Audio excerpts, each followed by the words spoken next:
জামাত চায় তারা যদি 5 বছর না থাকে হাসিনা অধ্যায় বাংলাদেশে শেষ।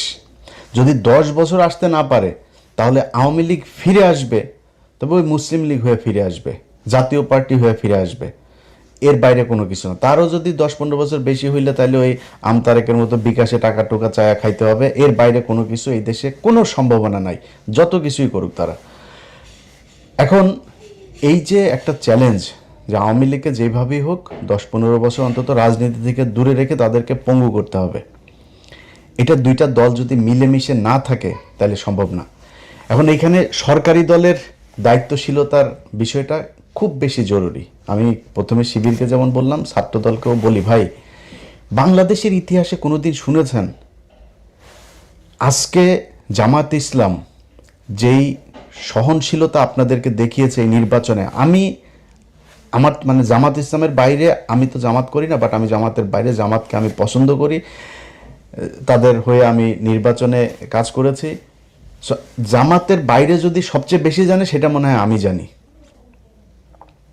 এখন জামাত ইসলামকে যদি নাকি আপনি মনে করেন যে নির্বাচনের রাত থেকে শুরু করে আজকে পর্যন্ত তাদের যেই কথাবার্তা, তারা যেই ধৈর্যের পরিচয় দিয়েছে, গত পরশু দিনের কথাই বলি, জামায়াতের আমির বাংলাদেশের ইতিহাসে প্রথম বিরোধী দলীয় নেতা একটা জাতীয় ক্রাইসিসে এরকম, এই নির্বাচন থেকে এই পর্যন্ত বিএনপি যদি বিরোধী দলে যাইতো আমি গ্যারান্টি দিতে পারি আপনাদেরকে এর মধ্যে অন্তত 15 দিন হরতাল হয়ে যাইত, সরকার পতনের আন্দোলন ডাক চলে আসতো।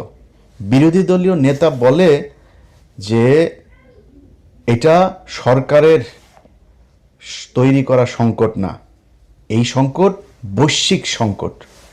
শফিকুর রহমান বলে নাই সংসদে দাঁড়ায় এই কথা? বাংলাদেশের ইতিহাসে কোনোদিন বিরোধী দলীয় নেতা সরকারকে এইভাবে সাপোর্ট দিয়েছে? কোনোদিন দিয়েছে? কখনোই হয়নি। আজকে সেটা জামাত ইসলাম দিচ্ছে। সো এইটুক ধৈর্য আপনাদের ভেতরে রাখা উচিত। আর আপনারা মারামারি করেন, কাটাকাটি করেন, যাই করেন, একটু মনে রাখেন এই গেল 1.5 বছর আগে একসাথে জেলখানায় বসে এর বাড়ির মুরগির গোশত আপনি খেয়েছেন, ওনার বাড়ির ডিমের তরকারি আপনি খেয়েছেন, আপনাদের কাছ থেকেই শোনা, জেলখানায় বসে আপনাদের কাছ থেকে শুনেছি। সো আপনাদের দুইজনের গন্তব্য এক ছিল, ধান খেতে একসাথে মশারি টাঙিয়ে ঘুমিয়েছেন আপনারা, জামাত শিবির একসাথে বসে, মানে শিবির ছাত্রদল একসাথে বসে। আমার সাথে ইন্টারনালি এখনও অনেক শিবিরের, মানে জামাতের আর বিএনপির দুই নেতা, বড় বড় নেতা, দুই নেতা একসাথে কনফারেন্সে কথা বলি, কি খাতের দুইজনের ভেতরে এটা আছে। কিন্তু আপনারা যেই দুইজনের ভেতরে একটা সাংঘর্ষিক পরিস্থিতি তৈরি করছেন, অ্যাজ ইফ আপনারা আওয়ামী লীগ এবং বিএনপি, আওয়ামী লীগ এবং ছাত্র শিবির, এটা ভাই করা ঠিক না। আপনাদের ভেতরে সমস্যা থাকবে, 15 বছরের চিত্রগুলো একটু মাথায় নিয়ে আসেন, নিয়ে এসে তারপরে এই দ্বন্দ্বগুলো করেন। দ্বন্দ্ব থাকবে আপনাদের ভিতরে, দুই পক্ষের এক রকমের চিন্তাভাবনা হবে না। কিন্তু ছাত্রদলের, বিশেষ করে বলি ছাত্রদলের ভাইরা শোনেন, আপনারা যদি রাগ করেন না ভাই, বিএনপি ছাত্রদল আপনারা রাগ করলে সমস্যা। আপনারা এখন আমাদেরকে মনে করেন আমরা মনে হয় আওয়ামী লীগ হয়ে গেছে। ভাই আমরা আপনাদের এখন অনেক পোকামাকড় আছে, অনেক কুকুর বিড়াল আছে, এগুলো চারপাশে দুধ ছিটান, তো কাকের অভাব নেই। সো আপনারা আমরা আপনাদের যেই দুঃসময় ছিলাম আবার দুঃসময় পাবেন, টেনশন করেন না যদি লাইনে থাকেন। আর যদি সুসময় এর চাইতেও শক্তিশালী হন, ইন্ডিয়ার পেটে ঢোকেন, জীবনে কোনোদিন পাবেন না।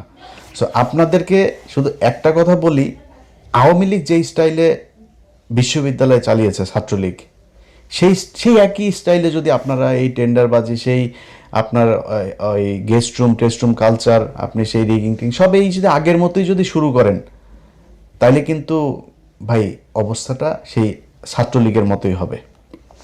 সামনাসামনি অনেকে কিছু বলতে পারবে না, সবাই শিবিরের সাথে যোগ দিয়ে আপনাদের সাথে গ্যাঞ্জামও করবে না, কিন্তু মনের ভেতরে ঘৃণাটা থাকবে। আপনি দেখেন এই ছাত্রলীগ বিশ্ববিদ্যালয়, পুরো বিশ্ববিদ্যালয়টাকে তাদের বিরুদ্ধে খেপিয়ে তুলেছে 15 বছরে। তারা বুঝতেই পারে নাই এই পরিস্থিতি যে হবে, এটা কিন্তু তারা বুঝে নাই।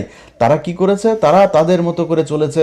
আরে বাবা, বিশাল ছাত্রদলের ওই যে সভাপতিটা ছিল ঢাকা বিশ্ববিদ্যালয়, এখনো মনে আছে, কালো চশমা চোখে দিয়া, কোথায় তোরা? সাদ্দাম, এই যে এরা টোকাই মোকা, এগুলো কোথায় এখন? কোনো দেশের মানুষ তাদের পক্ষে নাই। এই হচ্ছে অবস্থা। এটা কেন হয়েছে? আপনাদের কারণে হয়েছে। এখন আপনারা যদি আজকে যদি সেই ছাত্রলীগের মতো আচরণ করেন তাহলে কিন্তু আপনাদের প্রতিও মানুষ এভাবে বিষিয়ে উঠবে। এই বাংলাদেশ কিন্তু গেল 1.5 বছরে ডাকসু জাকসু যত জায়গায় শিবিরের এই আপনার ছাত্র সংসদগুলো তৈরি হয়েছে, তারা কিন্তু একটা চিত্র দেখেছে। কি দেখেছে এটা ভাই আপনারা ভালো জানেন। বিএনপির লোকজন, আপনাদেরকে বলি ভাই, আপনারা যদি এখন মনে করেন যে মানে তর্ক করার জন্য গায়ের ধাক্কা দিয়ে একটা কথা বলবেন, বলতে পারেন, রাজাকার মাজাকার হাবি জাবি গালাগালি করে কথা। অনেক ভাইদের এখন দেখি ফেসবুকে, আমার এক সময় খুব ক্লোজ ছিল, তারা এখন আমাদের বিরুদ্ধে যায়, কোনো সমস্যা নয়। আপনার মতো এরকম 2-4-5 হাজার মানুষ আমাদের বিরুদ্ধে বললে যাবেও না, আসবেও না।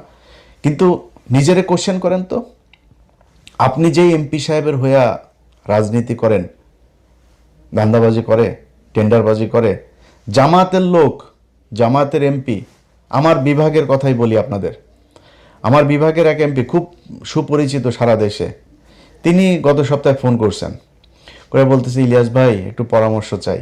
কি ভাই, দেখেন বিএনপির লোকজন এইভাবে এসে বিভিন্ন কাজটা যেগুলো তাদের লোকজনকে কোনো নিয়ম শৃঙ্খলা নাই, তারা এইভাবে জোর করে চাচ্ছে, তো কেন্দ্রকে জানাইলাম, কেন্দ্র বলল যে বেশি বাড়াবাড়ি করার দরকার নেই বিএনপির সাথে। এই হচ্ছে অবস্থা ভাই। আপনারা এগুলি করেন, আপনাদের রাজনীতিটাই 2 নাম্বারই করার জন্যই করা, এটা নিয়ে কিন্তু সমস্যা নাই। আমাকে যারা গত 15 বছর দেখেছেন, বিশেষ করে শেষ 8 বছর আমার এই ফেসবুক ইউটিউবে যারা আমাকে দেখেছেন, আমি সরাসরি একটা কথা বহুবার বলেছি যে বিএনপি যদি আওয়ামী লীগের মতো 15 বছর ক্ষমতায় থাকে, দুর্নীতির ক্ষেত্রে আওয়ামী লীগের চাইতে বেশি হইতে পারে। এই কথা যারা আমার ভিডিও দেখেছেন আপনারা স্বীকার করেন যে হ্যাঁ, এটা ইলিয়াস বলেছে। আজও বলছি, দুর্নীতিতে আপনারা তার চাইতেও ভালো কিছু করবেন, এটা আগেও আপনারা প্রমাণ করে গিয়েছেন।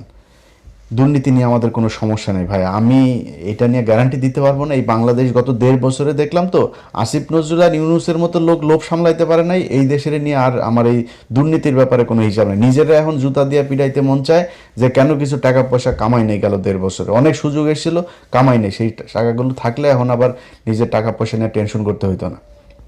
তো আপনারা দুর্নীতি করেন, এটা মানে নিন। সো আপনাদের চাইতে তাদের চরিত্র কিন্তু উন্নত, এই জায়গাতে অন্তত উন্নত। এটা আপনারা না বুঝলে, গত নির্বাচনে আপনারা দেখেছেন কারা কাদেরকে ভোট দিয়েছে। আপনাদের মানুষকে ভোট দিতে না দিতে যাওয়ার জন্য আপনারা বিভিন্ন জায়গায় গ্যাঞ্জাম করেছেন। এটা নির্বাচনের দিনের ভিডিও আমার এই চ্যানেলেই দেখতে পারবেন, এটা আপনারা করেছেন। এখন আজকে যদি আপনারা তাদের সাথে এই ধরনের আচরণ করেন, তারা তো আপনাদের চাইতে উন্নত চরিত্রের ভাই, তারা বিরোধী দল হিসেবে আপনাদেরকে ভদ্রতা দেখাচ্ছে, সহনশীলতা দেখাচ্ছে, অথচ আপনারা তাদের উপরে এইভাবে আওয়ামী লীগ ছাত্রলীগের লোকজন নিয়ে তারপরে হামলা করছেন। এই জিনিসটা করেন না। সো দুইজনের কাছে 2টা অনুরোধ থাকলো ভাই, একটু সাবধানে। আপনাদের মূল নেতা কিন্তু তলে তলে কিন্তু ঠিক আছে। আরও কিছু দেখবেন, আগামী 1 বছরে বাংলাদেশের সাথে ভারতের যুদ্ধও বাড়তে পারে, এই জন্য প্রস্তুতি থাকেন। বাংলাদেশের মানুষ প্রস্তুত আছে। তারেক রহমানকে বলতে চাই, তারেক রহমান, বিএনপি, আমি ইলিয়াস হুসাইন প্রথম ব্যক্তি হব ইউএসএ থেকে ফ্লাই করব বাংলাদেশ ইনশাল্লাহ, যদি ভারতের সাথে আপনারা যুদ্ধ, আপনাদের উপরে যদি ভারতের কোনো যুদ্ধ শুরু হয়, সেই পরিস্থিতি যদি হয়, যদি হয়। কিন্তু আপনারা যারা অন্যরা যারা আছেন, তারা এই যে দুইজনের ভেতরে যে সম্পর্ক, এই সম্পর্ক তো আপনাদেরকে সবার কানে কানে যায় বলে দিয়ে আসবে না। বলে দিয়ে আসলে এখানে সিকিউরিটির অনেক ব্যাপার আছে, অনেক পলিসির ব্যাপার আছে, অনেক পরিকল্পনা আছে। এই পরিকল্পনাগুলোর বিষয়গুলো তারা জেনে যাবে। সো তাদের ভেতরে ঠিক আছে। আপনাদের কাছে অনুরোধ থাকলে 1টা বছর ধৈর্য ধরেন। আমিও কিন্তু 1 বছর দেখবো, 1 বছরের বেশি আবার দেখতে যাব না। 1 বছরের ভেতরে আমি কোন পক্ষে যাব, কোন দিকে কথা বলবো, সেটা পরিষ্কার হয়ে যাবে। এখন বিএনপিকে সহায়তা করতে চাই। বিএনপি রাষ্ট্র পরিচালনা করছে, জামাত ইসলাম যেভাবে সহায়তা করে, আমরাও ভাই চাই আপনারা একটু সময় নেন। এই যে তেলের সমস্যা নিয়ে এখন আওয়ামী লীগ প্রতিদিন তাদের পেজে আপনার টকশো করে, বিভিন্ন বিশেষজ্ঞদের নিয়ে টকশো করে। শেখ হাসিনা নেই আজকে, এই অবস্থা, তোরা চুরি করে গেছিস, তোরা চুরি করে বাংলাদেশে আজকে পঙ্গু বানায়, ওরা এখন করে, ওরা কি উন্নয়ন করিস, উন্নয়ন তোর বাপের টাকা দিয়ে করছিস, এই দেশের মানুষের টাকা দিয়ে উন্নয়ন করছিস, সেই টাকা লুটপাট করে তারপর নিয়ে গেছিস। 1 টাকার জিনিস 10 টাকা দিয়ে কিনা তারপরে তোরা এই করছিস। এই রূপপুর পারমাণবিক বিদ্যুৎ কেন্দ্র, এটাতেই তোরা $6 বিলিয়ন খাইছিস। পদ্মা সেতুতে $2 বিলিয়ন, 20,000 কোটি টাকা খাইছিস। এখনকার হিসাবে তার চাইতে আরও বেশি টাকা। সো তোরা এগুলি খাইছিস, তোরা আমাদের টাকা নিয়ে তারপরে তোর বাপের নামে করতে চাস, তোরা উন্নয়ন করেছিস, দেশটারে ধ্বংস করে দিয়ে গেছিস। এত বৈদেশিক যে লোন, এগুলো এখন বিএনপিকে টানতে হচ্ছে। সো আমরা ভাই পক্ষে কথা বললে সুন্দর করে বলতে পারবো। পক্ষে কথা বলতেও চাই, আপনাদেরকে সব ধরনের সহযোগিতা দিতে চাই। আল্লাহর ওয়াস্তে যত পারেন চুরি করেন, চুরি আমাদের এটা বাপদাদারা শিখাই গেছে, এটা আমাদের রক্তের মধ্যে আছে, কোনো সমস্যা নাই। খালি ইন্ডিয়ার পেটে ঢুকেন না, এটাই বিএনপির কাছে অনুরোধ, আর কোনো কিছু না। যে কোনো বিষয় পাবেন, যে কোনো ব্যাপারে জাস্ট আমাদেরকে একটু বুঝাইলে হবে এই বিষয়টা এইভাবে হচ্ছে, এইভাবে করতে। আমাদের নিজের, আমরা খোলা চোখে একরকম দেখবো, ভেতরে যদি আরেক রকম, সেটা তো আমাদের জানতে হবে, ব্যাস জানাইলেই হবে খালি।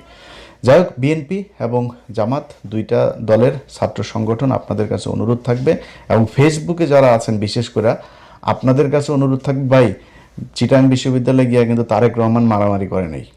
সো আপনারা তারেক রহমানকে নিয়ে, তারপরে যে ওই জিনিসটাও আমি এখন আমার ভিডিওতে বলছি না, এটার আবার কাইটা নিয়ে আবার অন্য জায়গায় নিয়ে দিয়ে আসতে পারে, যেখানে বলছি না কি বলেন আপনারা তারেক রহমানকে নিয়ে, এটা আপনারা ভালোই জানেন, সোশ্যাল মিডিয়াতে এটা নিয়ে এইভাবে করছেন। সো এইটা তারেক রহমানকে টানেন না, ছাত্র দলের বিরুদ্ধে বলেন, ওদের নানান পলিসি নিয়ে বলেন, ওদের যা যা করে সেগুলো নিয়ে বলেন, তারেক রহমানকে অফ রাখেন। এবং বিএনপির প্রতি অনুরোধ থাকবে, জামাতকে একটু সময় করে চলেন, তারা কিন্তু যথেষ্ট আপনাদের প্রতি রেসপেক্ট দেখাচ্ছে, সহনশীলতা দেখাচ্ছে, সহযোগিতা দেখাচ্ছে। সো